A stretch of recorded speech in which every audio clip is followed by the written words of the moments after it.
मैंने प्रीलिम्स के कॉन्सेप्ट्स कैसे इम्प्रूव किए, कौन कौन से अप्रोच यूज की, क्या क्या मिस्टेक्स करे, उससे क्या सीखा, ये सारी चीज़ें मैं इस वीडियो में बताने वाली हूँ। तो चलो स्टार्ट करते हैं। जब मैं इस फेज़ में थी तो मुझे इससे बाहर निकलने में काफ़ी ज़्यादा टाइम लगा, काफ़ी टाइम वेस्ट हुआ चीज़ों को समझने में।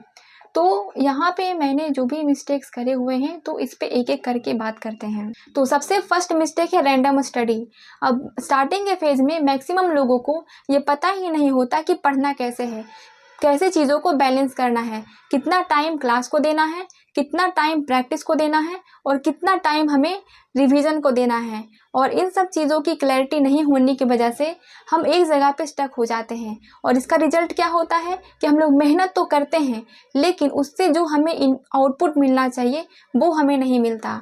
तो यहाँ से जो मैंने सीखा है कि प्रिपरेशन भी कई फेजेज़ में डिवाइड होती हैं और हमें अपने लेवल के अकॉर्डिंग उस फेज़ को 1 बाय 1 शिफ्ट करते जाना होता है। जब हम स्टार्टिंग के फेज़ में होते हैं तो सबसे पहला प्रायोरिटी होता है फाउंडेशन कंप्लीट करना, उससे सारे बेसिक्स क्लियर करना, क्वांट, इंग्लिश, रीजनिंग। इसके बाद जो गेम चेंजर होता है वो है प्रैक्टिस।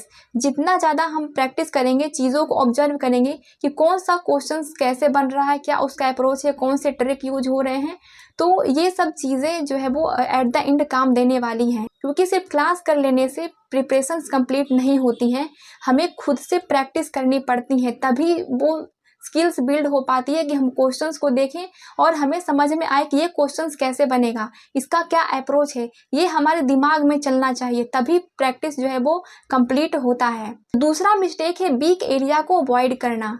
अब एक लेवल प्रिपरेशन करने के बाद हमें खुद में ये आइडेंटिफाई करना पड़ेगा कि कौन सा एरिया हमारा स्ट्रॉन्ग हो चुका है और कौन सा एरिया अभी वीक रह रहा है। अब यहाँ पे हमें चीज़ों को बैलेंस करना होगा कि जो एरिया स्ट्रॉन्ग हो चुका है उस पर हमें सिर्फ और सिर्फ मॉक पेपर से प्रैक्टिस करनी है और जो एरिया अभी वीक रह रहा है उस पर हमें क्लासेस की अगर नीड है तो क्लास करनी है और साथ ही उस पर और ज़्यादा क्वेश्चंस की प्रैक्टिस करनी है। आई होप कि तुम्हें बहुत सारी चीज़ें क्लियर हो गई होंगी। तो नेक्स्ट वीडियो में मैं बताऊंगी कि कैसे सही से मॉक पेपर को एनालिसिस करते हैं जिससे हमें उससे आउटपुट मिले। तो मिलते हैं नेक्स्ट वीडियो में। Thank you for watching.